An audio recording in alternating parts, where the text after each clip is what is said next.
आज मोअज़्ज़ज़ अदालत ने हमें तलब किया। हम बिल्कुल उनकी अदालत के हुक्म पर आज हाज़िर हुए और हमारे जो साथी हैं और वकील हैं अली बुखारी साहब, इन्होंने आर्ग्यू किया कि ये केस जो है इसमें कुछ भी नहीं है और कोई एविडेंस 7.5 साल में नहीं आई, कोई चीज़ ऐसी नज़र नहीं आई जिसके तहत किसी भी अक्यूज़ जो है उसके ख़िलाफ़ कोई कार्रवाई की जाए। और इसी FIR में, इसी मुकदमे में जनाब वज़ीर आज़म इमरान ख़ान साहब पहले एक्विट हो चुके हैं। तो हमारे साथियों ने और हमारे लॉयर ने ये आर्गू किया कि ये मुकदमा जो है इसमें बरी किया जाए। अब 9 तारीख़ पड़ी है, इंशाअल्लाह जो भी अदालत का हुक्म होगा वो बिल्कुल हर सूरत उस पर बजा लाएँगे, उसका अमल करेंगे।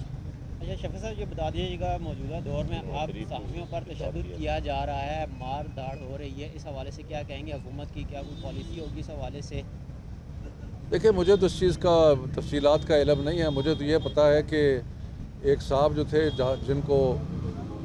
जिनके ख़िलाफ़ FIR थी और FIA गई तो उन्होंने मैंने तस्वीरें देखी हैं कि उन्होंने पिस्तौल निकाले हुए थे और फायरिंग भी की थी उन्होंने।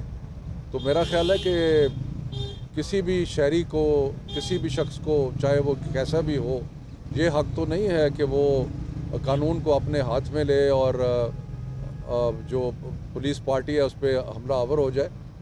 हमें सबको कानून की जो बालादस्ती है उसको तस्लीम करना चाहिए।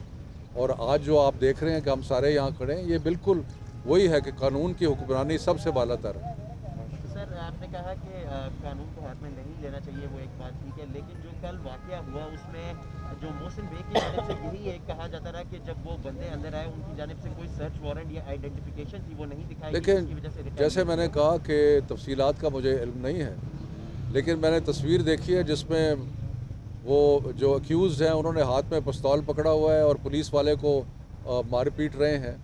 तो मेरा ख़्याल है कि ये तो बहुत ही एक ख़तरनाक मिसाल बन जाएगी अगर हर अक्यूज़ ये फ़ैसला करे कि मैंने ये क्राइम किया या नहीं किया, या उसका फ़ैसला अक्यूज़ के ऊपर हो जाए। तो वो तो बहुत अदालतें जो हैं वो फ़ैसला करती हैं और ये चाहे जो भी किसी ने किया था, उन पास ये अख्तियार नहीं था कि वो पिस्तौल से फायरिंग करें और उनके ऊपर तशद्दुद करने की कोशिश करें। अच्छा सर, पिछले चंद रोज़ के अंदर बड़े इस तरह के केसेस जो हैं वो सामने आए हैं, जिस पे कल आलिया हमजा की जानिब से FIA में खातून अव्वल के हवाले से भी एक दरख्वास्त दी गई मरियम नवाज़ के ख़िलाफ़। उस तरह दूसरी जानिब से मुराद सईद के हवाले से ये मोहसिन बेग के हवाले से FIA में दरख्वास्त दी गई। इस तरह कबल 1-2 दरख्वास्तें भी जो हैं इस तरह दी जा चुकी हैं। तो क्या हुकूमत जो है FIA को प्रेशराइज़ करके, FIA को कंट्रोल करके जो है लोगों के ऊपर जो है दावा बोलने की कोशिश कर रही है?